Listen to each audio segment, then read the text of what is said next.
And today we're fortunate to have Dan Conroy-Beam, the third of the new Santa Barbara faculty in evolutionary studies to come and talk to us about the multidimensional approach to human mate selection. So, hello everyone, thank you all for being here, and thank you even more for having me today. So yes, I'm Dan Conroy-Beam. I'm a new assistant professor of psychology at UC Santa Barbara, and I want to tell you a little bit about my work on mate selection. And I'd like to start today with a question that is, or probably should be, fundamental in mate selection research, and that is, what's so important about mate selection anyway, right? Why is this worth talking about for the next hour and a half? And being a mating researcher, I'm naturally pretty fond of Mike Ryan's answer to this question, which is the choice of whom to mate with is one of the most important and consequential decisions that a sexually reproducing animal makes during its lifetime. A bold statement, I know. Why does he say that? Well, of course, because mate selection is very close to reproduction, right? And evolution itself is nothing more than differential reproduction. Genes interact with their environments to construct organisms. These organisms use their psychologies to select mates with whom they sometimes reproduce. So genes that can construct effective mate selection psychologies will tend to reproduce themselves over time, whereas genes that don't. Right? And that simple fact sort of makes mate selection a key target as well as a key driver of biological evolution. Right? And so one of my favorite examples of this, with which I'm sure most of you are familiar, is the male satin bowerbird, which on its own is not a super remarkable bird, right? But what they do is what's so interesting. The males of the species spend a lot of time gathering twigs and feathers and garbage and arranging them into these little shrines called bowers, right? And these bowers can sometimes be fairly elaborate. They not only construct these bowers, but they're also competitive. So if given the chance, a male will destroy the bower of another male, which means they also have to defend their bowers against other males. So there's a lot of time and energy spent on building and maintaining these weird little garbage towers. And why do the males do this? Well, of course, it's because females like bowers, right? Or more appropriately, females like males who build good bowers. So building bowers is a big part of bowerbird life because it's a big part of bowerbird mate choice, right? That's a nice tongue twister. And it can be easy for us to look at this and say, you know, oh, silly little birds, but we humans have also been known to build pretty elaborate structures in the name of love, right? Mating and mate choice is what we have painted and sculpted throughout history. It's what we write and sing songs about every day. It's what we film and watch movies about every year. We've created the largest communication network in history, right? And we use it in large part to find ourselves more mating opportunities in one way or another. So mate choice, it's a big part of human evolution, and accordingly it has become a big part of human life, right? And it's also, accordingly, has historically been a big part of psychological research. As I'm sure many of you are aware, there is a pretty large literature with these days a decently long history exploring human mate selection criteria, the things that we humans at least say we prefer in potential mates across cultures and across contexts, right? And this is just a tiny sampling of this very large literature showing things that we now know people at least say they prefer in potential mates, right? And not only is this a big literature, it's also a constantly growing literature. So I think just a couple weeks ago, there was this cool Stuart Williams et al. Paper that came out on preferences for sexual history. So there's this huge and constantly growing literature on human mate preferences. So given that, what's missing? What don't we know about mate selection? What exactly am I trying to add? To understand this, to understand the answer to this question, I think it can be helpful to think about sort of the central adaptive problem organisms are facing in mate selection. And that is, potential mates vary in the fitness benefits that they offer, right? Some mates are more fertile than other mates. Some mates are healthier than other mates. Some mates offer more reproductively relevant resources, whatever those are for your species. So all sexually reproducing species face this critical adaptive problem of reliably and efficiently selecting those mates who offer them fitness benefits, right? And avoiding mates who offer them fitness costs. Now, any organism that can solve this adaptive problem is probably going to need to accomplish at least 3 subtasks, right? They need to first be able to assess their potential mates on these individual dimensions of benefit. So how fertile is this mate? How healthy are they? How many resources do they offer me? They need to be able to use those assessments to form estimates of the value of those mates. How many benefits does this mate offer me overall? How many costs do they offer? And then they need to preferentially pursue those mates that they have estimated to be valuable, right? And when you think about mate selection this way, I think it's fairly clear that all of this research, this huge mate preference research area, is pretty much relevant just to this first subtask of this adaptive problem. There's very little research, in humans at least, as to how, if at all, we accomplish these latter two subtasks. And that's a problem, because these are kind of tricky. To see why, it can be helpful to think about how we typically measure preferences. Right? So we'll take something like a candidate preferred trait, like kindness, and we'll go to people and we say, how kind would you like your ideal mate to be? And we'll give them something like this 7-point Likert scale to respond with, right? And we'll say, select 7 if you want your mate to be very kind, select 1 if you're weird and you want your mate to be very unkind, select the middle for the middle. We can pretend for just a minute that the world really works this way. So we'll say there's only 7 levels of kindness, let's say. We'll also assume they're uniformly distributed, so there are just as many 7s in the world as there are 4s, as there are 2s. And we'll also pretend for a minute that they're independently distributed. Right? All of these are false, but they make the math easier. So if this were the real world, and we only had one preference, mate selection would be easy, right? Your ideal mate would represent, on average, about 1 out of every 7 potential mates you encounter, right? There are more than 7 people in this room. Your ideal mate could be sitting next to you. How nice that would be. But of course, we typically prefer more than one thing, right? So we can add a second preference to this. Maybe we want a mate who's kind, but also who's intelligent. Right now, we're having to sift through 49 combinations of potential mates, and our ideal mate represents just 1 out of 49. That's still not terrible. Your ideal mate's probably no longer in this room, but they're probably still somewhere in this building. That's not a bad world. But of course, exponents being what they are, this gets bad quickly, right? So we can double this. We can go up to 4. Now you're looking for about 1 out of every 2,400, which is still not awful, but it's a lot worse than 49, right? We can double it again. We'll go up to 8. Now you're looking for about 1 out of every 5.7 million, which incidentally, I looked this up, is about 1.5 times the population of Los Angeles, like proper. So that's going to be a long time searching, right?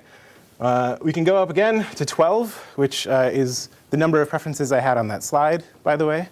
And now you're looking for about 1 out of 13.8 billion, which is roughly twice the global human population. So these numbers, they're fanciful, right? But I think they make the point, which is we have a lot of ideals, right? We want mates who are kind, intelligent, attractive, and so on. But none of us has any hope of ever finding our ideal partner. Rather, each of us encounters an array of imperfect potentials, each of whom will fulfill some of our preferences but won't fulfill other preferences. And that can be sort of a tricky decision space, because it's not intuitively obvious how a mate who is, for example, intelligent, attractive, and cruel should compare to a mate who is kind, attractive, and stupid, right?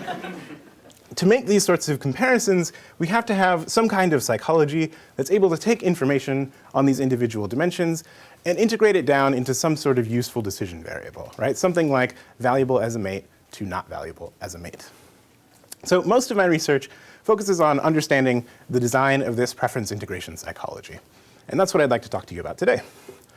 So my goals for today, I want to introduce you to several candidate preference integration algorithms drawn from the literature and my head. And in particular, I'd like to focus on an algorithm I've been developing that I call the Euclidean algorithm. And I'd like to show you today some evidence that suggests that this is a fairly evolvable algorithm, that it has some nice power in predicting actual human attraction, and that it can predict some interesting features of real mate choices. So to start, how could we integrate our preferences in the first place? What's our candidate space? And the first algorithm I'll show you, I think, it's sort of the simplest. It's the most intuitive, and I think it's the most commonly assumed. And this says we integrate our preferences using some sort of linear combination, just like linear regression. So here, our preferences act like slopes, just like in a regression equation. So the more a potential mate has of some preferred trait value, some preferred trait, the more attractive they are to us as a potential mate, right? And what's nice about that is the stronger the preference, the stronger the slope, and the more that trait contributes to attraction. Simple, elegant, intuitive. But it doesn't have to be that way, right? So one thing, we might think that some traits have kind of nonlinear effects on attraction, sort of like this. And I think Norm Lee's research gives us very good reason to believe these kinds of nonlinear effects exist. You can get away from linear combinations in general. So Geoffrey Miller and Peter Todd proposed a very interesting algorithm they called a sequential aspiration algorithm. And the way this works is you use different preferences to evaluate people for sort of different levels of relationships. So I might first assess my potential mates for how attractive they are, And once someone is attractive enough, they're good enough to talk to. And then once someone is kind enough, they're good enough to date. And once someone is intelligent enough, they're good enough to marry, something sort of along those lines. And each of these algorithms I've shown you already, they have some interesting features. But I think they also share one potential shortcoming, which is they're all inherently unidimensional. And by that, I mean they all involve assessing these preference dimensions one at a time, independently, and then after the fact, aggregating all of the results. And that might be a problem because mate selection is inherently multidimensional, right? Our potential mates don't come to us one trait at a time. They come to us as packages of traits that we have to accept or reject as a whole. And so my hunch is a good preference integration algorithm will reflect this multidimensionality in some way. So that's why I've proposed what I've been calling the Euclidean algorithm. And the way this algorithm works is it represents our preferences and potential mates as points within a multidimensional space. And it computes mate value as being proportional to the distance between those points. So to unpack that just a little bit, we can pretend for a moment that we have just two preferences, for example, kindness and intelligence. We can use those two preferences to form a two-dimensional preference space, where one direction in the space represents increasing intelligence, and the other represents increasing kindness. Now, any point within the space represents a possible set of mate preferences. So I can go out and I can ask someone for their preferences, and I can just plop them down in the space wherever they belong. So here's a person who prefers a mate that's very kind and very intelligent. I can also find this person a potential mate, and I can assess how kind and intelligent they actually are, and I can plop them down in the space. So here's a mate who's not very kind and who's not very intelligent. And we can see intuitively, right, that this potential mate does not match this person's preferences very well. The Euclidean algorithm captures this mathematically by computing mate value as proportional to the distance between those points. So here the distance is large, so mate value is low. This is a two-dimensional example, but we can do this with 3 dimensions too. So now I've got physical attractiveness coming out of the screen. So we wind up with a 3-dimensional preference cube. We can just as easily place preferences and potential mates in their appropriate places within this cube. You can do this with 3 dimensions, 300 dimensions, 3,000 dimensions. It gets a little harder to visualize, but the math stays the same. So these are some candidates, right? And they all have their own strengths and weaknesses on paper, I think. But at the end of the day, selection really only cares about one thing, right? And it's that adaptive problem, right? Reliably and efficiently selecting fitness beneficial partners. And so that's nice for us as researchers, right? Because that gives us a sort of hint. When we look inside of our human heads and look for the algorithms we're using to integrate our preferences, we should most expect to find whatever algorithms would have been most efficient in selecting that adaptive problem throughout human evolutionary history, right? So which algorithms would have been most efficient? Here's where I think computer simulations are helpful, and specifically agent-based models. So agent-based models, if you're not familiar, it's a special type of computer simulation where you simulate little people called agents who act and interact according to pre-programmed decision rules.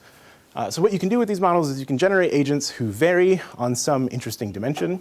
You can expose them experimentally to simulated adaptive problems, and then you can just observe how they evolve in response. So I do this for mate choice. What I do is I generate models where I have agents who use different algorithms to integrate their preferences, and I expose them to an adaptive problem of selecting fitness beneficial partners and just observe what algorithms evolve the best in response. So I'll show you one such model today. So here, agents in this model follow this life cycle on the screen. So I generate them. They use their little algorithms to compute how attractive they find one another. They select each other as mates based on those attractions. They reproduce with their chosen partners, so they produce little copies of themselves. And then each generation, the parents die and the offspring start the next cycle anew. So this cycle just repeats for 100 generations of evolution. So that's the basic life cycle. Agents within this model, importantly, vary on an underlying dimension of fitness. So some of the agents have more fitness than other agents. And that matters within the model because agents who have more fitness get to produce more offspring. So when the model gets to that reproduction phase, these agents produce more offspring. So the adaptive problem that these little agents are facing is selecting and attracting mates who have high fitness. The trick, the complication, is the agents can't see fitness. So they don't know how much fitness they have. They don't know how much fitness their potential mates have. So how do they solve the problem? Well, what the agents can see are one another's traits. So each agent has 23 different traits. 23 will make sense in a minute, which are initially just random numbers. But these traits matter because they determine the agent's fitness. according to just random functions that the agents don't get to know. So the agents can solve the adaptive problem of selecting fitness beneficial partners by evolving preferences and integrating them in a way that leads them toward fitness beneficial partners and away from fitness costly partners. So how exactly do they do that? Well, it depends on which preference integration algorithm they use. And so today in the paper, we test a bunch more. Today I'm just going to show you 4. And I'll work through how these work really quickly. So the first and the simplest are the random agents. These are kind of the null hypothesis agents. They just spit out a random attraction value for each potential mate. Next up are the curvilinear agents. So these agents evolve preferences that act like slopes in a sinusoidal function. So they can evolve attraction functions that look like this curve, or that curve, or that curve. Whatever curve tends to lead to the most fitness beneficial partners is what they'll tend to evolve.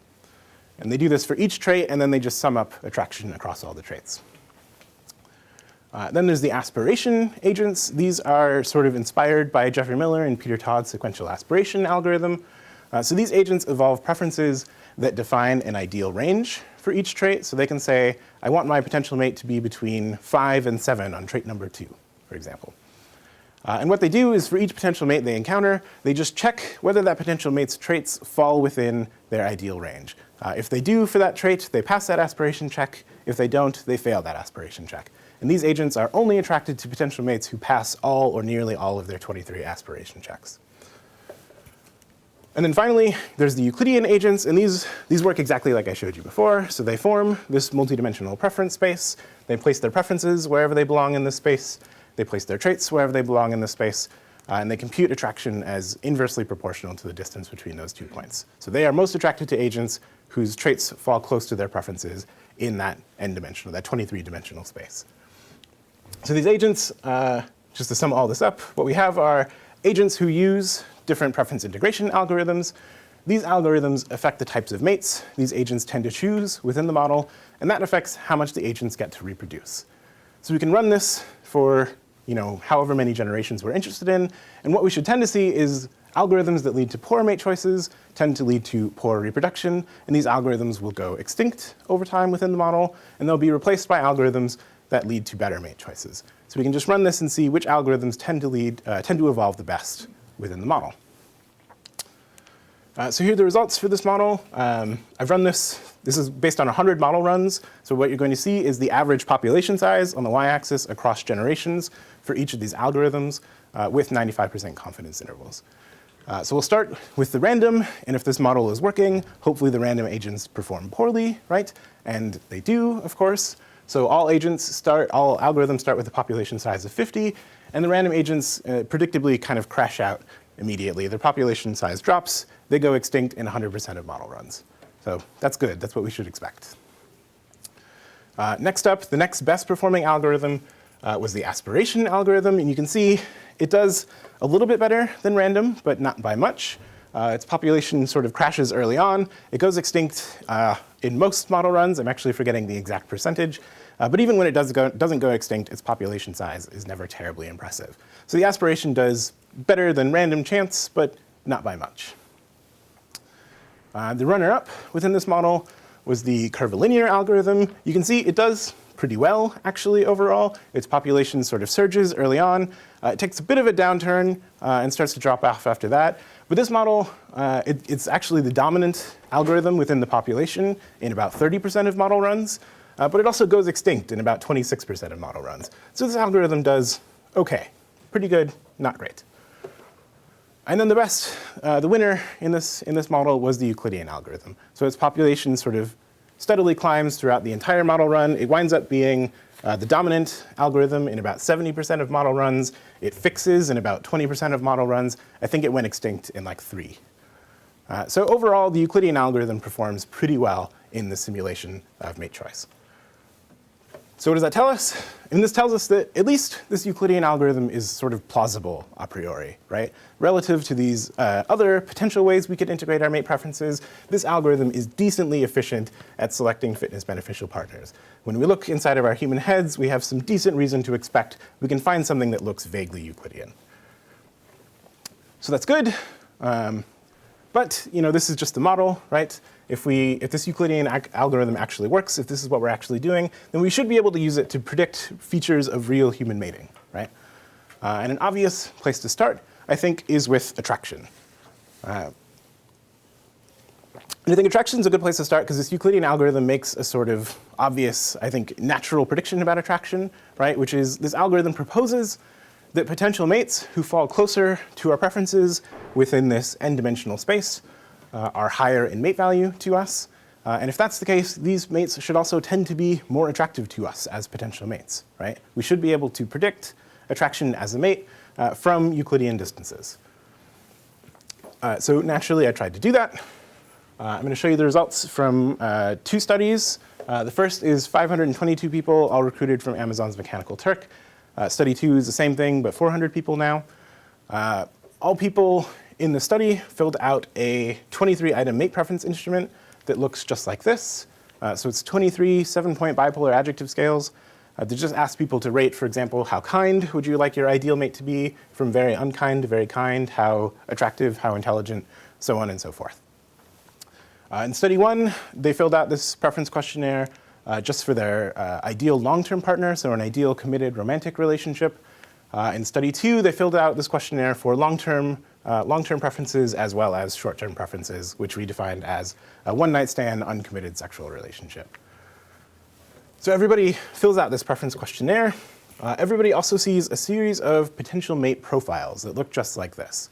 So participants are told these are example ratings on the preference questionnaire from this study. So these are the same 23 dimensions the participants saw. They're rated on the same 7-point scale. Yeah? Dan, do they have a budget a la Norm Lee, or what's to keep everyone from just saying, I want, brilliant, super kind, and... Nothing at all, yeah. So they can put 7s all the way down if they want to, and that's actually something I'm going to get back to. Yeah. So they see each of these profiles, though. These profiles are randomly generated, and they're on the same 7-point scale, right? So they see a series of these. In study 1, they just rate each profile for how attractive they would find this as a long-term committed romantic partner. In study 2, they rate how attractive they would find this as a long-term partner as well as a short-term partner. So what's nice about these profiles for doing this kind of work is they're entirely numerical, right? So that means I can go into that 23-dimensional preference space, and I can place the traits of each one of these profiles wherever they belong in this space. And because I also have ratings of each participant's preferences, I can place the participant's preferences where they belong in this space. I can compute the distance between those, and that's what I've been calling the unique mate value of the profile to the participant. So this distance indexes the extent to which each profile fulfills the unique preferences of each one of my participants. That's mate value at the participant level. We can also do this at the group level. So instead of placing each person's preferences within this space, I can place, for example, the average preferences of all women or all men. And I can compute the difference between that average point, the distance between that average point and the traits of each of these profiles. And that's what I've been calling the overall mate value of the profiles to the participants. So this indexes the extent to which each one of those profiles fulfills the preferences of, for example, men in general or women in general. And if we're really using this Euclidean algorithm to integrate our preferences, these distances should have some power in predicting participants' attraction ratings, right? So here are the results from study 1. I'm first going to show you long-term overall mate value predicting average long-term attractiveness ratings. So going across here is overall mate value. These are transformed distances. So I've transformed them so a value of 10 means maximum possible mate value. A value of 0 means minimum possible mate value. And then going up is going to be the average attraction ratings given to the profiles by the participants. So if we're really using this Euclidean algorithm to integrate our mate preferences, what we should see is a nice positive relationship going across this plot. And that's exactly what I find. So profiles that are, for example, closer to women's preferences in general tend to be more attractive to women in general. There is a sex interaction here. I didn't predict that, but it's there. What happens is men's line, the green one here, is just a little bit flatter than women's line, but they're both still significantly positive. Yeah? I thought all the participants were women. No, it's both men and women, yeah. So Euclidean distances can predict attraction in terms of this overall mate value. Can we get more specific? Can we predict in terms of the participants' unique mate preferences? So that's what this plot will show. So going across is the unique mate value. Again, this is transformed, so a value of 10 means the profile is exactly your preferences. A value of 0 means they're the maximum possible distance from your preferences. And then going up is going to be the attraction ratings given by each participant. So this is a multi-level model. The profiles are nested within participants with random slopes and random intercepts. So what you're going to see is the blue line will be the average trend line across all participants. Each gray line will be the trend line for each individual participant. And what we see is a nice general positive effect. So profiles that are closer to my unique preferences tend to be more uniquely attractive to me. And that is positive and significant. So from study 1, we see Euclidean distances have some power in predicting long-term attraction in both that overall and that unique level. Can we replicate this? Can we extend this? So that's what study 2 was for. So first I'll show you long-term overall mate value from study 2. Does this replicate the long-term overall effect from study 1? The answer is yes. Once again, profiles that are closer to profiles that are closer to, for example, women's preferences in general are more attractive to women in general. There is still that sex interaction. Men's line is still just a hair flatter than women's line, but they're both still significantly positive. So we replicate the overall mate value effect from study 1. Can we replicate the the unique mate value effect from study 1? Yes. Once again, profiles that are closer to my unique long-term preferences tend to be more attractive to me as a long-term mate. So can we extend this? Does this work for short-term mating as well, or is this just about long-term mating? Here are those results from study 2. So going across now is the short-term overall Euclidean mate value of the profile. So a value of 10 means the profile is very close to the opposite sex's short-term preferences. A value of 0 means it's as far as possible. And then going up are the short-term attractiveness ratings from the participants. We should expect still a nice positive relationship here, right? And that's still what we get. There is still that sex interaction, but overall, profiles that are closer to, for example, men's short-term preferences in general are more attractive to men as short-term mates. And then finally, we can look at short-term unique Euclidean mate value. So are profiles that are closer to my specific short-term preferences more attractive as a short-term mate? And the answer is still yes. The effect is a bit weaker than it was for long-term mating, but still profiles that are closer to my unique short-term preferences are more attractive to me as a short-term mate. So all of that is exactly what we would expect from Euclidean integration. We can do one step better, though, right? Because we should hope that these things also have discriminative predictive power, right? That is, my long-term attraction should be more predicted by the profile's long-term mate value. My short-term attraction should be more predicted by the profile's short-term mate value. So I've done those analyses as well. So here it is for overall mate value. What I do is I predict the long-term attraction ratings from both long and short-term mate value. Because long and short-term attraction are really strongly correlated with one another, I also always control for the opposite attraction type in these relationships, or in these analyses. And what we see is, even when controlling for short-term mate value, long-term mate value is still a positive and significant predictor of long-term attraction. Short-term mate value is weirdly a negative significant predictor of long-term attraction. I didn't predict that a priori, but it still seems consistent with what I was expecting. Short-term mate value is still a significant predictor of short-term attraction, even when you control for long-term mate value, whereas long-term mate value is not a significant predictor of short-term attraction. And if anything, it's a negative predictor as well. So you get discriminative predictive power at this overall level. You get the same pattern of results at the unique level. So profiles that are closer to my specific long-term preferences predict my long-term attraction. Short-term mate value negatively, again, predicts my short-term attraction to these profiles, whereas short-term mate value still predicts short-term attraction. There's no relationship between short-term attraction and long-term mate value. So overall, we see Euclidean distances can predict attraction both at the overall mate value and the unique mate value. They can predict it in terms of long-term and short-term mate value, and they can do so discriminatively, all of which is consistent with this hypothesis that we're using Euclidean algorithm to integrate our preferences. So that's further neat evidence in favor of this Euclidean algorithm, I think. But that's also just attraction, right? This is a relatively upstream stage of the mating process, right? And these are also just hypothetical profiles. Maybe it's something about imagining a mate that makes this happen.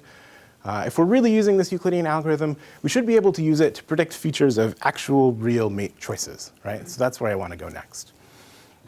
And again, a sort of natural starting point for this, I think, is with what I've been calling preference fulfillment. And this is the match between your ideal your ideal preferences, and the traits of your actual partner. And Euclidean algorithm is nice because it gives us a very natural way to measure this, right? We can measure this as the Euclidean distance between your ideal preferences and the traits of your chosen partner, right? So one more time, we can go to this two-dimensional space. We can place your actual preferences within this space. We can place the traits of your mate within this space. And we can calculate preference fulfillment as being proportional to the distance between those points. So here, that distance is large, so there's not a lot of preference fulfillment, right? This person did not get what they wanted in mate choice. So if we really are integrating our preferences according to this Euclidean algorithm, the natural prediction is that our mates should tend to be close to our preferences within that n-dimensional space, right? How close counts as close? Well, this is where the agent-based models are useful again. So what we can do, what I have done, is run a series of agent-based models that are just like the model I showed you before in a lot of ways. We still have 200 agents here. They evolve for 100 generations of evolution. But what's different here is each model, the population uses only one integration algorithm, right? So there's one model where all the agents are random. There's another where they're all aspiration, curvilinear, and Euclidean. And the reason for that is what we can do is we can run each of these models for however many generations of evolution, and then we can pause them, and we can look inside and see what sort of relationships the agents tend to form. And we can analyze the relationships for all sorts of different features. And then we can compare those simulated relationships to real human relationships on the same dimensions. And the idea here is whatever algorithm is able to produce simulated couple populations that look most like real human populations is the algorithm that's sort of most likely or most similar to what's going on in real human mate choice. That's the thought. So I run these I run these different models. I see what sort of simulated relationships they tend to form. And I'm going to compare them to a series of samples of real human couples. So study 1 and study 2, you've seen already. These are just the mated people from the 2 attraction studies. So these are only the people who were in long-term committed relationships. Study 3 and study 4, these are just going to be 2 more mTurk samples, 250 people each. And all people in these samples, they filled out that same 23-item preference instrument I showed you before. They rated their ideal long-term mate on this preference instrument. They rated themselves on this preference instrument. So how kind am I? How intelligent am I? And they rated their actual partner on this instrument. How kind is my partner? How intelligent is my partner? So we can use that to calculate to what extent do each of these people in these samples tend to fulfill their preferences. To what extent does their actual mate fulfill their ideals? So these are those results. So going up here is mate preference fulfillment. This is transformed in the exact same way as mate value. So a value of 10 means your mate is exactly what you wanted.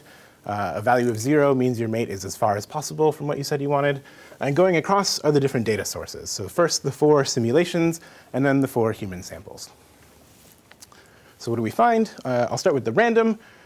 From the random agents, we see average preference fulfillment in these populations just north of 5.0. I think it was about 5.2. And some of you might be thinking, so 5.0 is what you would expect from total random chance. So it's a little bit odd that random is a little bit above that. That's because of the sort of natural selection element of this model. So this is what we would expect from pure random chance, about 50% fulfillment, right? A little bit north of that. This is what we see in the aspiration. So it's significantly better than chance, that's for sure, but it's also, significantly not very good. I think it winds up being about 6.2 on average. So that's what we should expect to see if we're using an aspiration algorithm. Yeah? The aspiration agents, so they have like a range where they'd accept a mate if they're in that value. Is it the same range for each agent, or is it different? No, they evolve their own preferences. So each agent, it could be the same, or each agent could have their own unique range. Yeah. So that's what we see from the aspiration. From the curvilinears, I think you can't really see it here. It's just barely significantly different from random, I think is how that winds up, but it's pretty much random. The curvilinear agents do not get a lot of Euclidean mate preference fulfillment, so that's what we would expect from curvilinear integration. The only agents that really produce strong preference fulfillment in Euclidean terms, kind of obviously, are the Euclidean agents, right? And it's interestingly still far from perfect, right? We should never expect, like I showed you before, we should never expect to get exactly what we want, but it's significantly higher than what we would expect by chance or from all these other integration algorithms, right? So that's what we should expect we should expect numbers in that region from real humans if we're actually using a Euclidean integration algorithm, right? So what do we actually see? Well, here's what we see in study 1. It winds up about 7.5, I think, in study 1, which is just north of what we see in the Euclidean algorithm, but closest to the Euclidean algorithm overall. We get the same thing from study 2, study 3, and study 4. Overall, real humans seem to strongly fulfill their preferences in Euclidean terms, and that's most similar to what we see from these Euclidean simulations. So that, on the basis of this suggests that no algorithm is perfect, but the Euclidean algorithm is closest overall. But this is also just overall mate preference fulfillment, right? How much does everybody get what they want on average? But naturally, not everybody fulfills their preferences the same. Some people fulfill their preferences better than others, and there might be interesting systematic variation there as well. In particular, if you think the way mate selection works is that it's integrated by this Euclidean algorithm, then you might expect the people who fulfill their preferences the best are the people who are highest in mate value, according to Euclidean terms, right? Because if I am highest in mate value, I have the most power to pick whichever mate fulfills my preferences best, and I can pair with them. The next highest mate value people can pick from among who's left, and so on and so forth. And so we should see, if we're really using a Euclidean algorithm, we should see a relationship between mate value in Euclidean terms and preference fulfillment in Euclidean terms. So we can analyze that effect in each of those simulations. We can also analyze it in each of those human samples. So I'll show you those results. I'll start with the Euclidean algorithm just to make sure that rationale actually makes sense, right? So going across is the overall Euclidean mate value of each of the agents. These are standardized now, but it's still the case higher values mean higher mate value. And then going up is mate preference fulfillment. Again, higher is more fulfillment. And this is what we see across the model runs. So this blue line is the average trend across model lines, and then each gray line is the trend within each model run. There's actually some gray points. You can't really see them here, but the actual data is there as well. And that effect is positive and significant across the model runs, an average correlation here of 0.27. So what this means is agents who are higher in mate value, according to these Euclidean calculations, do in fact tend to fulfill their preferences better in Euclidean terms. So that's what we should expect. Do we see this in human data? Well, here's study 1. It's a bit noisier than the simulated data is, of course, but we see a nice R of 0.26. Real human people who are higher in mate value in Euclidean terms tend to be mated to partners who are closer to their preferences in that 23-dimensional space, just like we see in the Euclidean simulation. Yeah? Is preference in the mates also sort of preferentially higher than, so basically are higher value people, higher mate value individuals coupling with other high value mate individuals, like as an aggregate score of their mate value? So is it sort of like pairs with like in that way, or? Give me a minute, I think I'll get there, yeah. So that's what we see in study 1. We see the same effect in study 2, study 3, and study 4. So this is a pretty robust effect. In general, people who are higher in Euclidean mate value tend to be mated to partners who fulfill their preferences better. And you don't see that effect in the random simulation at all. You don't see that effect in the curvilinear simulation at all. You do weirdly see this effect a little bit in the aspiration algorithm. It's just barely above 0, an R of 0.03 on average, but it's still nowhere near the magnitude we see in that Euclidean simulation or in the real human data. So people who are higher in mate value fulfill their preferences better, and that's exactly what you would expect from the Euclidean algorithm. It's not really what you would expect from any of these other algorithms. So as I think has been forecasted a little bit, we can go one step more, right? Given this effect, given that high mate value people tend to fulfill their preferences better, you might also think that they would tend to select one another as mates, right? They're the most desirable people around, and they have the most power of choice on the mating market, so they should tend to pair with each other. And the next highest mate value people, and the next, and so on. We should see assortative mating for Euclidean mate value if people are actually using this algorithm to integrate their preferences, right? So again, I'll show this to you in the Euclidean simulation just to make sure that rationale makes sense. So going across now, this is the, how did this work? This is the overall Euclidean mate value of all the female agents going across the bottom, and this is the overall mate value of their partners going up the top. And again, we see a nice positive effect overall, and that is significantly different from 0. Agents who are higher in Euclidean mate value tend to pair with partners who are also higher in Euclidean mate value. So this is what we should expect from Euclidean integration. Do we see this in real humans? Here's what we see in study 1, quite a strong effect, surprisingly, 0.55. We get the same effect in study 2, study 3, and study 4.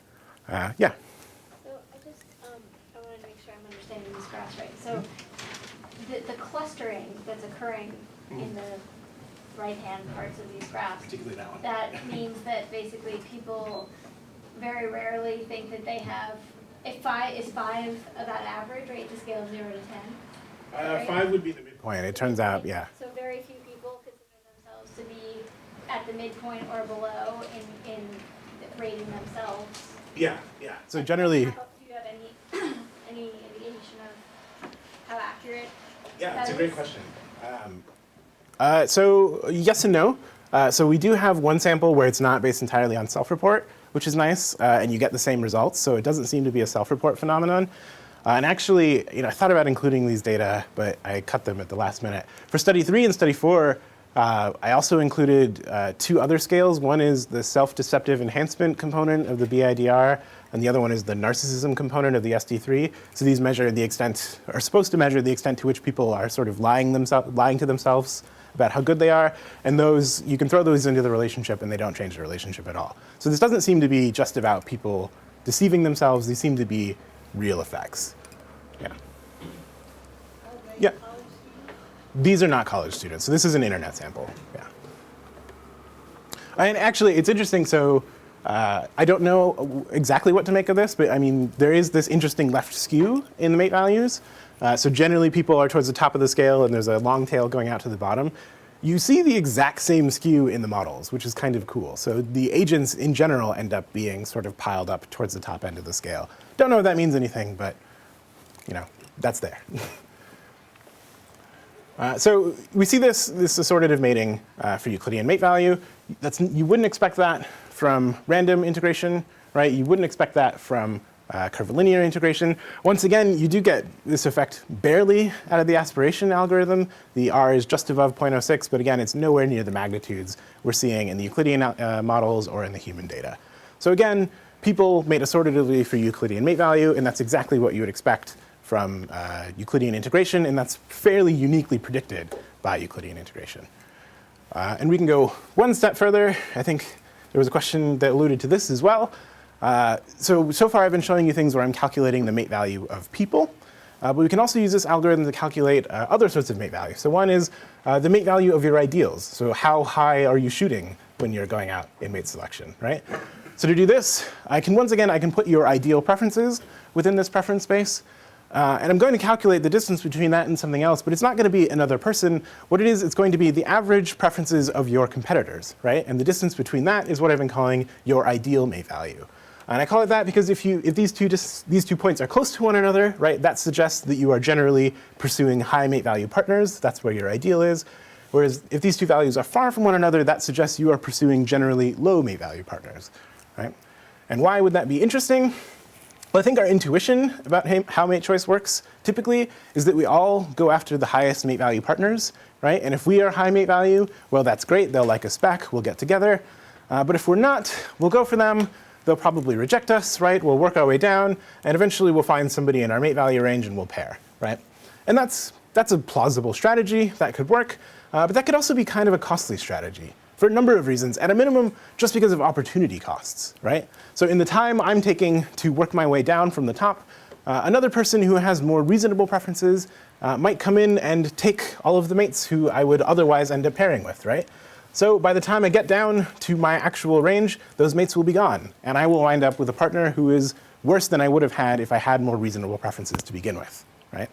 So what I'm saying here is, given that there is assortative mating for mate value, we might expect selection would favor individuals who calibrate their ideals to their own mate value. So not everybody is going for the 7s all the time. If you are a 6, you're going to shoot ideally roughly in the 6 range.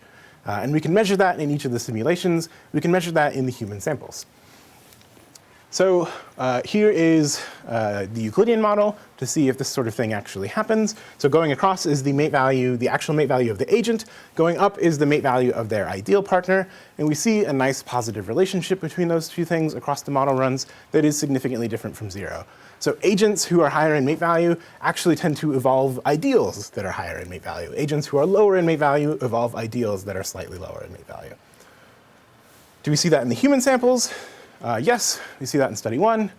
Same thing in study 2, study 3, and study 4. So overall, people who are higher in Euclidean mate value tend to have higher mate value ideals.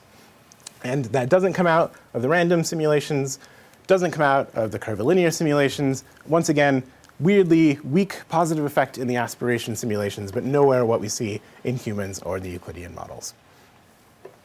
So to wrap all that up, I've shown you these 4 different effects, right? Overall preference fulfillment as a function of your mate value, assortative mating for mate value, and the calibration of your ideals to your mate value, all in Euclidean terms. And what we see is all of these effects appear quite strongly in the Euclidean simulations. They also appear quite strongly in the human simulations, right? They don't come out of random simulations. They don't come out of curvilinear simulations. I'm giving the aspiration sort of a soft red, right? It was able to produce above chance for all of these things, but it was nowhere near what we saw in the humans or the Euclidean simulations. So overall, across these 4 findings, it looks like real human relationships look a lot like relationships that are formed based on Euclidean mate preference integration. That suggests that something sort of vaguely Euclidean is the most likely explanation for what's going on in human attraction and human mate choice. And I've also shown, I hope these effects are reasonably robust. They appear across several samples of humans, but they're also, what I showed you today was just mTurk samples. So maybe you think this is just an mTurk thing, this is just an American internet sample thing. I do have some other data that I didn't talk about today, but there is one sample I'm very excited about that I want to show you. And that is, I just got this data a couple weeks ago, and I'm still very actively combing through it. It's very messy, so these analyses should all be considered very preliminary. But we do have data from a large cross-cultural collaboration that I participated in along with David Buss and Kelly Asau. So we collected the US sample. Many other people collected all the other samples. So in total, we've got about 13,000 people from 39 different countries around the world. Each sample was supposed to be half a student sample and half a community sample. Not every site reported the exact breakdown. But from the sites that we did, it looks like people got pretty close. I think they wind up being about 60-40 student community. The average age of the sample is about 28, so it is a young sample, but it's not entirely undergraduates. And about 65% of the people here, I think, are in long-term committed romantic relationships. So in the sample, all people in the sample filled out a 5-item mate preference instrument. It's a reduced version of the one I showed you before. So they rated their ideal long-term preferences for financial prospects, physical attractiveness, kindness, intelligence, and health. They rated their ideal long-term partner on this, they rated themselves on this, and they rated their actual partner if they had one. So we can use these ratings to look at all 4 of those effects I just showed you. Mate preference fulfillment, fulfillment as a function of mate value, assortative mating for mate value, and the calibration of ideals across all of those 39 countries. What do we find? So first is mate preference fulfillment. So again, going up is fulfillment. 10 means perfect fulfillment. You got exactly what you wanted. And going across are the different countries. And generally what we see for these 5 traits is very strong Euclidean mate preference fulfillment, much stronger than what we saw in the models or in those other human samples. On average, fulfillment here is about 8.30. So people were getting pretty substantially what they wanted across all cultures. There is some interesting variability. Malaysia is super high. Don't know what's going on with that, but I am interested in that. So generally, we see a strong Euclidean preference fulfillment across all of these cultures. Does that vary as a function of mate value? So that's this plot. Going across is the mate value of the participant, still on that 0 to 10 scale. Going up is mate preference fulfillment. So this is another linear mixed model. So participants are nested within countries with random slopes and random intercepts. Each line here is going to be the trend line for a different country. And again, we see a fairly nice positive effect. There is, unfortunately, you can see a pretty strong ceiling effect on mate preference fulfillment. I think that's because we asked about 5 things that people everywhere really want a lot. But there is still a nice positive relationship that's significant. People who are higher in Euclidean mate value tend to get partners who are closer to their preferences in this 5-dimensional space across all 39 of these countries. And we can also look at assortative mating. So now this is the participant's mate value still going across the X. Going up is their partner's mate value. And once again, we see a nice positive relationship across all these countries. In general, people who are higher in Euclidean mate value tend to have higher mate value partners across all of these 39 countries. There is a weird flat line there. that's a mistake, actually. That's not really a flat line. And then we can look at the calibration of ideals, right? Going across is the mate value of each participant, and going up is the mate value of their ideal partner. And once again, we still see this nice positive effect that is significant. People who are higher in mate value tend to have higher mate value ideals across all of these 39 different countries. So, wrap all of this up. What I told you at the beginning of the talk is we have a pretty good understanding of what it is people want in mate choice, right? But we have very little understanding of how these ideals get translated into real mating outcomes. A large goal of my research is sort of filling in that black box. And what I've argued today is that at least one of the things in that black box is something like a Euclidean algorithm, which integrates all of our different preferences into estimates of mate value, which then in turn predict attraction and mate selection. And what I've shown you today is this Euclidean algorithm is fairly evolvable in computer simulations of the evolution of mate choice. It's able to predict lots of features of real human attraction in terms of unique mate value, overall mate value, and is able to discriminatively predict between short and long-term attraction. And it's able to predict lots of nice features about mate choice, including mate preference fulfillment, fulfillment as a function of mate value, assortative mating for mate value, and the calibration of ideals to mate value. And it's able to do that across a fairly wide sample of countries. All of which suggests that this Euclidean algorithm is a pretty decent description of something that's going on in human mate choice. And that should be, I hope, exciting for mating researchers, right? Because the other thing I've shown you today is this Euclidean algorithm gives us a lot of stuff that we might want, right? We naturally get measures of mate preference fulfillment, or what I also called unique mate value today. We finally have a way to measure a person's mate value, it seems, which is something we've theorized about for decades, but have never had a very good quantitative measure of. And I think now we're getting there. We can measure the mate value of a person's partner. We can also measure the mate value of a person's ideals, where they are setting their standards. I didn't show you this today, but we also get pretty natural measures of mate value discrepancies. So for example, is my partner higher in mate value than my alternatives, and how does that predict my behavior? Is my partner higher in mate value than I am, and how does that predict my behavior?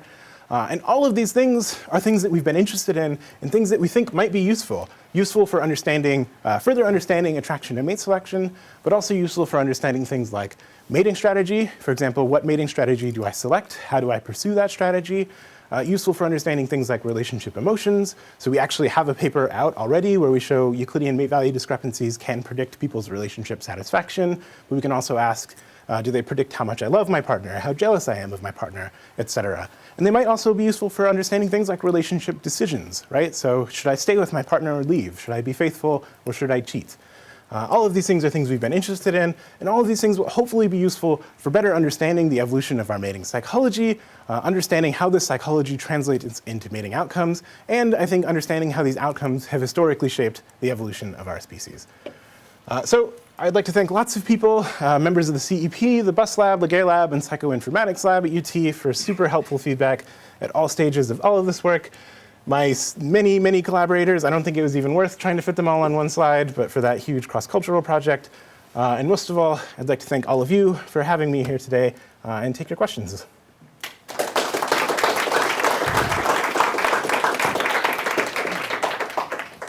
Yeah.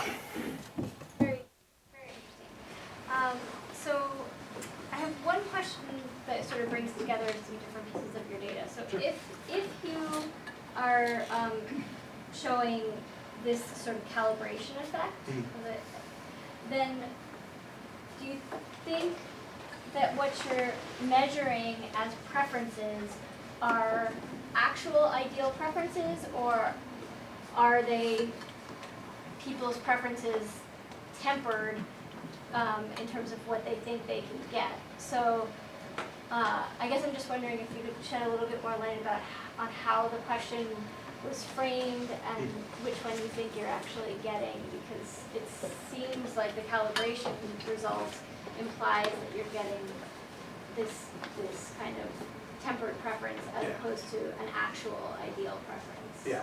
No, I mean, it's a great point. So it could be what I'm asking here for is ideals, but it could be that I'm getting ideals or that I'm getting sort of like ideal, but let's be real.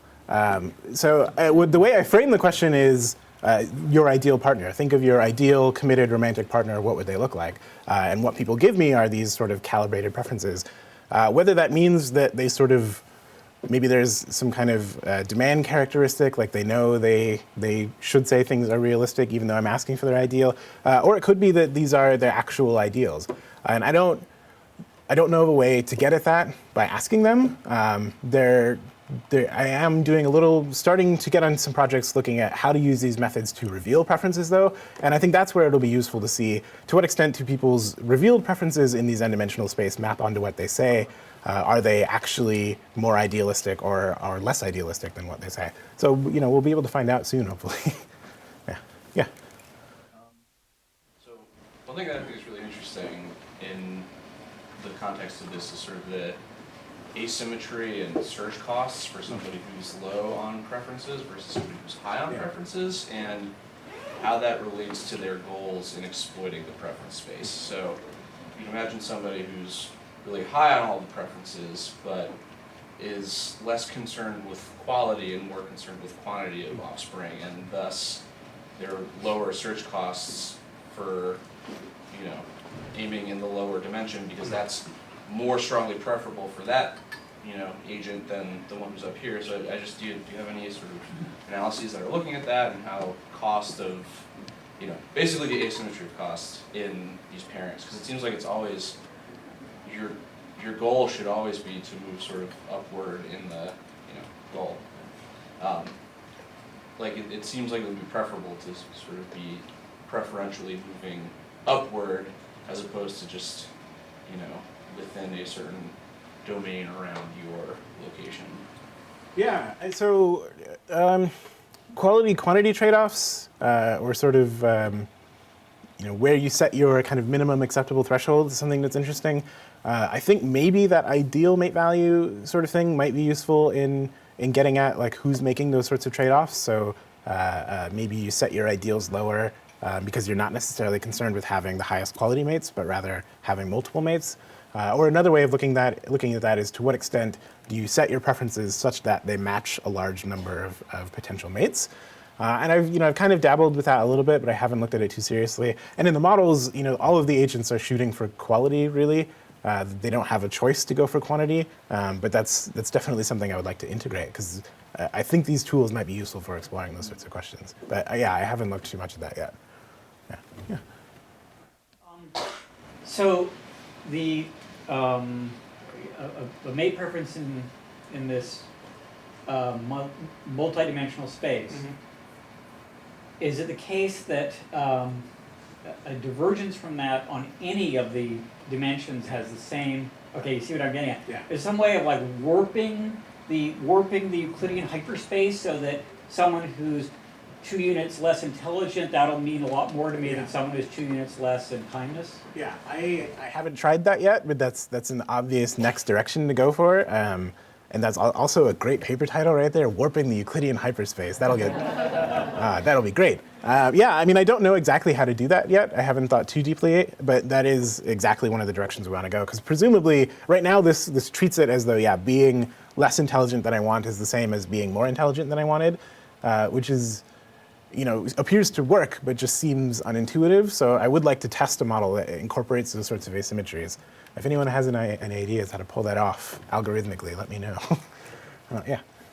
I don't have an idea how to pull it off algorithmically, but I think I was thinking very much the same lines as Joe, but I was wondering whether once you figure that out algorithmically, if you might also take into account the sort of distribution of the potential mates along that particular dimension, right? Because you can imagine that basically, do we weight exceptionalism in one of the things more strongly? Yeah.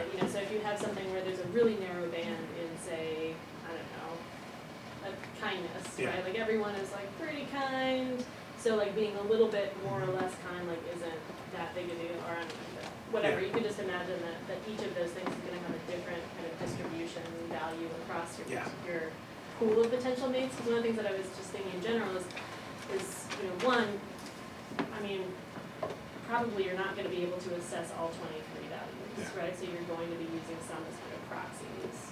I mean, maybe you're able to do that, but two, you're also not just assessing that one mate, you're assessing the entire pool of mates, and as the pool of mates shifts, if you have 3 people to choose from, your preferences, it's gonna be very different than if you have a million. Yeah, So I was just wondering, like, whether you had tweaked those parameters or thought about doing that either in the model or in the experiments. So I haven't done that at the level of individual dimensions. One thing I did try is you can calculate. So I showed sort of absolute preference fulfillment or like unique mate value in terms of how much do you match my preferences. But another thing I can do is I can look at how much do you match my preferences relative to other people. So I can get something like what proportion of alternatives are higher in mate value to me than you are. And those are correlated but slightly different. And you might think that if you not only match my preferences, so if you match my preferences, I should go for you, right? Like that suggests you're a good mate for me.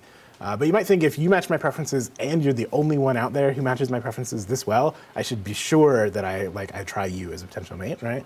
Yeah. So I tried looking at that, and I was getting sort of mixed findings across the samples I have, but I also don't know how much I trust the data that I had on that. So that's definitely, I hadn't thought about doing it within individual dimensions. That's really interesting and important. And I definitely want to try to do it more across dimensions. Yeah, Julie.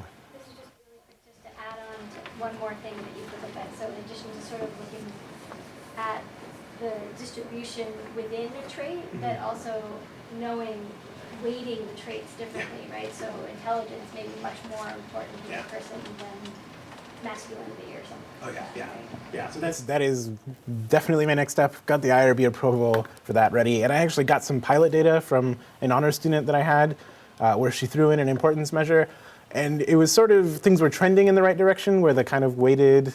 So the way I did it is, you can imagine if intelligence is more important than kindness or something. The way you could handle that algorithmically is you just make that dimension longer in the n-dimensional space, and then that weights more into your calculations. So I tried to do that. Her data, was pilot data. She kind of threw this in as an extra measure, for me. And so things were trending in the right directions, but they weren't quite there. So I'm hoping I can, with better measurement, I can get those effects to be bigger. But yeah, weighting these Euclidean variables is absolutely what I want to do next. Yeah. Yeah, it seems to me that we operate in a universe in which actors habitually overestimate their own mate value, and selection would actually penalize those actors who accurately estimate their own value, because they're shooting for individuals that are themselves overestimating their own value, and that they would be better off, relativistically speaking, to shoot for an individual that also is overestimating their value. Yeah, that's that's a great point. I have not tried that in the models. I'm not positive whether this actually maps onto what you just said, but I think it does. There's one interesting effect within the human data where I showed you there's a correlation between ideal and mate value and own mate value, but there's actually also a significant difference. So everybody overshoots a little bit, and that doesn't happen in the models, which I have never had an explanation for, and I've been trying all sorts of different things to get that to evolve in the model, but I haven't tried sort of people deceiving themselves about their own mate value, and that might be the trick. So that's a very good idea. Thank you. Just to quickly follow up on that, you could maybe put confidence in as a trait that both is attractive and has the effect of making you overestimate your mate value.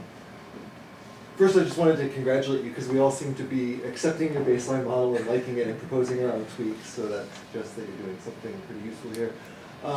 Another tweak that is kind of related to what a lot of other people said, but I don't think has been specifically addressed. It seems to me that a lot of this literature assumes that in the real world certain traits trade off against each other. So, for example, the strongest or most the best looking men are assumed to provide less good parenting, investment, that kind of thing. I assume that the math of what you're doing makes all the dimensions orthogonal, but it seems to me that maybe something about the idealism versus the slightly realistic idealism issue that you were getting at, could looking at whether people assume trade-offs in traits somehow get you to that? So there's two very interesting directions to go from that question. So one is, yes, initially within the model, these traits are orthogonal. They're generated to be independent of one another, which we know is not the case for real human traits. They do correlate in different ways. A very interesting thing that I didn't predict at the start of this work, but seems to be the case, is over time within these models, they do evolve a correlational structure. And that correlational structure has some very interesting correspondence with correlational structures we see in real humans. So that's something I'm very actively working on right now. But it's a positive manifold, though. It's not a trade-off between different traits. So I haven't tried to run models where traits explicitly trade off of one another, and that might yield interesting results, and that might get these models a little bit closer to the human data. But also one question I'm very interested in is these models, as someone alluded to before, they all assume full information, right? So you know all of the traits of all of your potential mates, which is not the case in the real world. So there's a big question of what do we do? Does this algorithm work, or how does it work when you don't have full information? And so one of those things I want to look at is, for example, with those profiles, what do people do if you give them those profiles but just blank out some of the traits? What sort of inferences do they make in that sort of scenario? And that might get at some of the same questions. Do people assume there's a trade-off? Do people assume there's a positive manifold? Yeah. I just had a clarification question about the structure of the models. Is it the case that when two agents meet, like in the reproductive model, that there's like some probability that they don't succeed in reproducing, or is it a guarantee that you meet and babies made? So there's obviously great probability that they don't pair, right? Once they pair, there is some probability that they won't reproduce. The way they reproduce is based on that fitness variable. So if they don't have enough fitness to produce offspring, then they don't get to pair. But there's no like additional probabilistic element on top of that. Was there? Sorry. No, I mean, was there something you were thinking that might add? Thinking about it, and like, I mean, analogous thinking is not always super productive, but I was thinking in the context of like, if you're dating, you're generally sort of shopping the market that you think is roughly in your range, and a number of those are sort of false starts that don't lead anywhere. And so just thinking about how that factors into the structure of the model. And that's like a big part of Peter Todd's model, that's the sequential element of sequential aspiration, a little bit. There's supposed to be kind of a burn-in time where you learn your mate value, and that sets your aspiration level. And I think that's super plausible. I kind of, in these models and in this work, sort of finesse the entire mate selection process, and that's something I want to stop doing once I have a better handle on kind of how these algorithms are working. And yeah, that would absolutely be some sort of learning period, would be really useful. I want to ask you about sex differences. You were surprised that you had an interaction on a couple of your graphs, but I thought it was commonly understood that females are more picky than males. And that might have reflected that.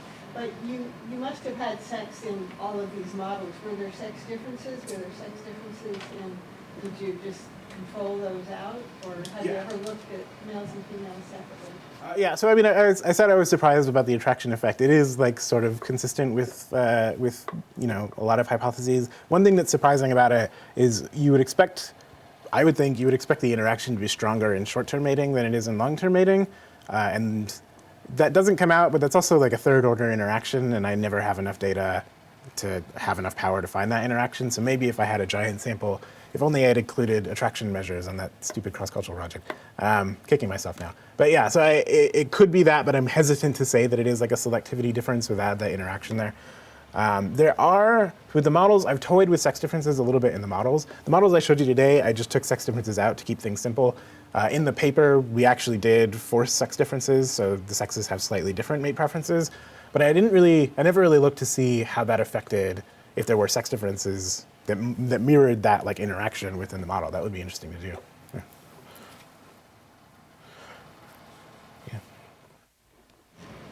So you mentioned separate work on relationship satisfaction. It occurs to me that in your empiric samples, you repeatedly said, well, some of these people were in long-term relationships and some of them were not. Depending on how you measured that, you might have in hand already data that would allow you to look at the effect of preference fulfillment. So if people specify the duration of their relationship to date, then what you would expect is not necessarily in a simply linear fashion, but as the duration extends, the fulfillment should increase because people with lower satisfaction will have ended the relationship.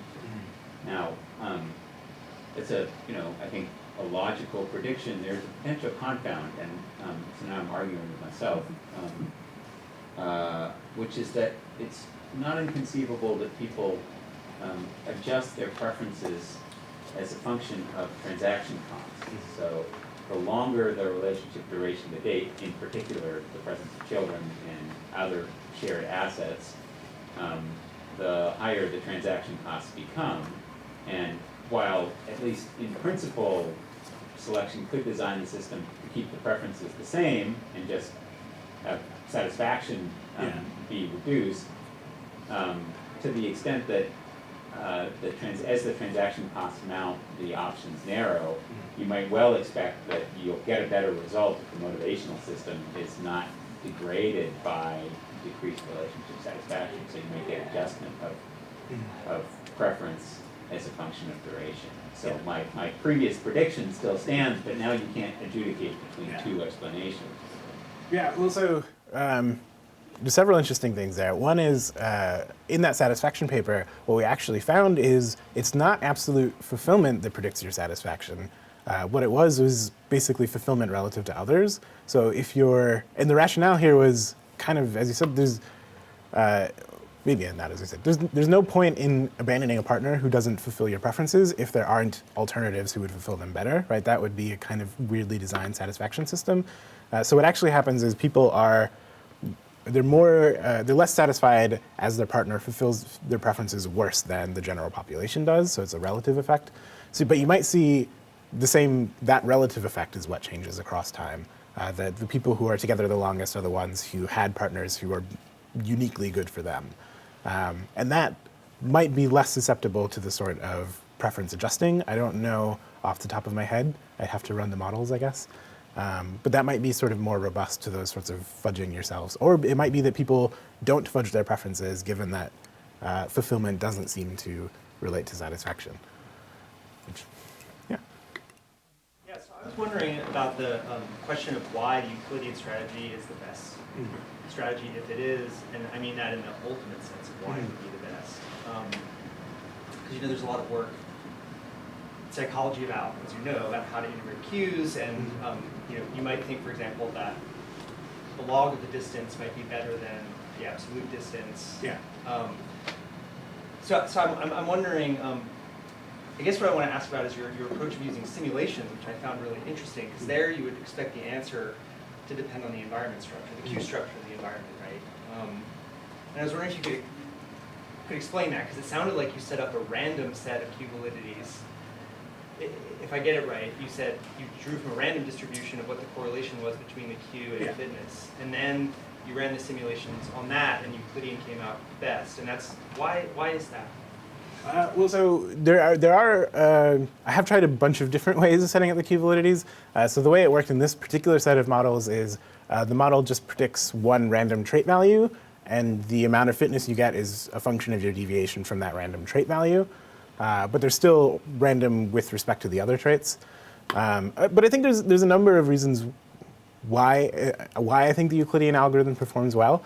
It performs well on that particular sort of way of setting up the Q validities. It performs well on a bunch of other ones, though. So you can set up ones where they are truly random, where you can't guess how much fitness comes from a trait. There are other ones where you get like sort of more complicated curvilinear or linear relationships. It generally performs pretty well. And I think it performs pretty well for a number of reasons.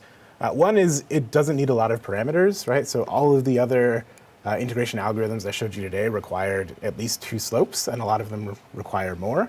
And those can be sort of difficult to evolve. They're difficult to evolve in the first place, and they're difficult to maintain in the face of mutation. Whereas with the Euclidean algorithm, you need just one preference, right? And it naturally does a lot of things that you would want a good algorithm to do. So it punishes deviations pretty strongly, and it, by that I mean sort of a deviation on any one dimension can be enough to sort of permanently lower your mate value. It's not a fully compensatory strategy like all the other ones are, which is intuitively, I think, a nice behavior. And it's able to produce this seemingly, valid in that it correlates with the fitness benefits a mate offers based on these sort of lightweight coefficient structure, if that makes sense.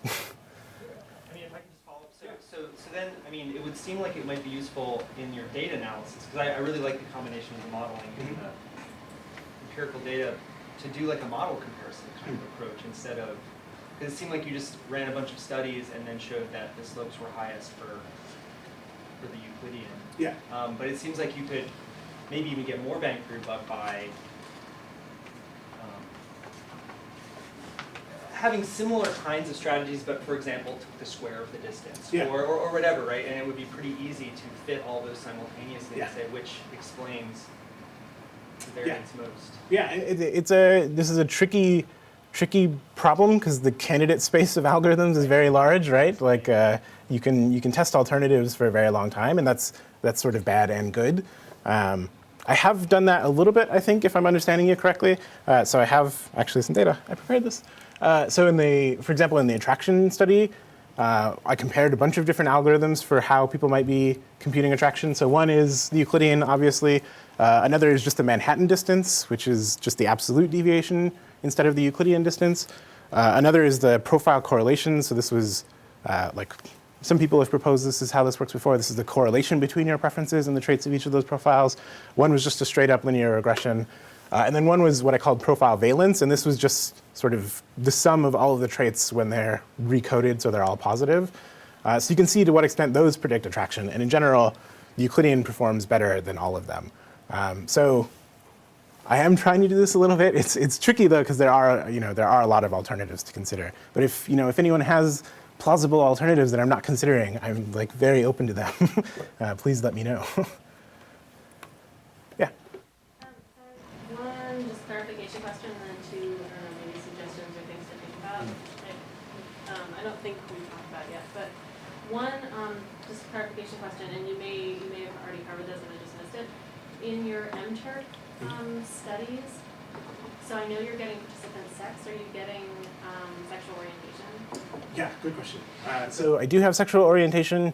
In the MTurk studies, this is limited to just heterosexual individuals. I assume that. For the cross-cultural study, though, I actually have not been able to limit it to just heterosexual individuals. So that includes, I don't know what the variability in sexual orientation is on that. This data is very messy. But that is presumably more variable. Yeah. Okay, and then I just have two, thought suggestions. Yep. One was following up on Andrew's question about point about sort of dating versus pairing and having children. It's given what you said about your kind of self-assessment as a way of sort of how accurate you are in assessing yourself versus the relationship of that between your eventual mate fulfillment or your ability to like choose a mate at an appropriate level. I was wondering if you could model or think about dating for sort of early dating, light sampling of the population, maybe as a way of improving your your assessment of your own mate value. Yeah. And if that's something that you can throw in to kind of improve the model. And just the second thing would be, just that idea of like imperfect sampling, right? That we're not actually sampling all 23 variables or 157 variables or however many variables are actually out there. So I was wondering if either in the model or in the MTurk studies, whether rather than just pick, kind of giving patchy data, whether you could give the agents, real or simulated, the ability to like turn over a certain number of variables to say like you can pick, out of the possible space you can sample 4. Yeah. And then that would give you a way of looking, rather than weighting which ones are most valuable, it would give you a way of seeing what actual people were choosing to sample. Yeah. And then it would be interesting to compare that to, what might emerge, or to put the weights on the variables in different ways and then give the simulated agents the ability to sample. Yeah, I really like that. Yeah, that's a great idea. Yeah. Just piggybacking on that point. I think in terms of a survey that you might, have you asked people how many, so of people that are paired off and in stable long-term relationships, have you asked how many of like what their dating history is like how many previous partners they've had or something like that, just to sort of see if people are doing this sort of like testing until they find something that's the best fit along whatever dimensions? No, I think I do have some data on that, but I haven't looked at it yet. Yeah, but what would you expect, I guess? So I can say one thing the reason why I collected this data in the first place is one sort of validation check for this Euclidean mate value thing is you might think that people who are higher in mate value will tend to be more successful historically, right? They'll have more relationships, they'll have more high quality relationships, potentially. So that's one area where I was thinking of looking at it. I hadn't thought about it looking at it as a way of sort of calibrating your self-assessment of mate value. And I don't know, it would be interesting to figure out a way to do that. I don't know. Yeah, I mean, I think it would also be weighted by duration of those relationships. Because if you've had like 40, but they were all one-night stands, that's saying something different than if you've had 6 or 2 or whatever, but they were multiple years, and those might be giving you different kinds of information. Yeah. I mean, maybe one thing you would expect, if people really are using their previous relationships as a kind of self-calibration, presumably that would mean that people who have had more previous relationships have a more accurate assessment of their own mate value, in which case you might expect their mate values would be more predictive than people who haven't had very many relationships, because they're not, totally off the mark. So that might be a good way, of using that data to look at whether people are calibrating. If that sounds plausible. Yeah. I just got a brief look at the list of cultures you have in that cultural sample, but it'd be interesting to look at some of the differences in those cultures, like whether they're polygamous, whether they have arranged marriages, or the average length of courtship. Those are all some of the interesting variables. And I have not even begun to figure out what the sort of variability on this. I got this data 2 weeks ago. This is not even all of the data that's going to come in, so I've been told.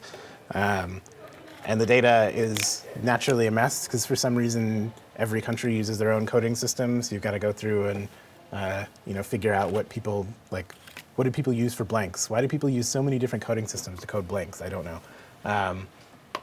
So yeah, but there's a lot of variability clearly in these samples, right? Some samples you see a lot more preference fulfillment than in other samples. Some samples you see mate values are more predictive than in other samples. And there's always sex differences, right? So are men fulfilling their preferences better in some samples than others? You might expect there are a lot of variables that would predict that sort of thing. So yeah, there's definitely a lot to sort in terms of these country level differences. And I'm not super expert in this area. I would guess I know there are people in this room who are more expert in this than I am. So if you have thoughts about country level variables that might be interesting to throw into these models, please let me know. I'd be very interested. Yeah, on that point, I was thinking along similar lines as Theo. I mean, country level variable is the wrong. Yeah, it's a little. It's far too high because take any one of those and the features relevant to preference fulfillment, for example, will depend on what the sample is. So if you're in rural Iran, my guess is that since you said approximately half were supposed to be university students, that these are probably all academic psychologists who are your collaborators. And so they're probably all, in major urban areas and somewhat, at the very least, much of society may be difficult for them to access and perhaps impossible, right? But so country level variables aren't going to help you at all because there can be an enormous amount of variation across a country that your collaborators are not accessing. But if you have data on, and this is conceivably, again, hindsight 2020, something that you could readily collect from your participants, but at least if you have data on the kinds of people that your collaborators sampled with regard to things like the frequency of arranged marriage, and your collaborators probably know that. So, one thing that a lot of us here who have done these kinds of large-scale cross-cultural collaborations have done is, because hindsight is always better than foresight, one of the things that you can do is go back to your collaborators and just poll them. Say, collaborator in, Tehran, in your opinion, what fraction of your student population have complete freedom of mate choice? What fraction of those are arranged marriages where they have no choice? For your non-student population, what are the fractions, right? And those are just guesstimates, but at least it's more useful information than country level. We do have We do have some more information, so I know it goes, I at least have city level information, which might have some interesting things. And there are there's a long demographics questionnaire component to this that I have access to. I don't know all of the elements that are in the demographics questionnaire, but it might have things that are useful and interestingly variable across these different study sites. But then, yeah, I also have the contact information of all the collaborators, so that's a great idea. I mean, for some of these sites, like India and Iran, for example, if you compare participant age and existing relationship duration, you can guesstimate age at union, and that's at least sometimes going to be a proxy for degree of choice, right? Because if people are marrying very early, then the chances are that they don't have a lot of control over who their partners are. Yeah.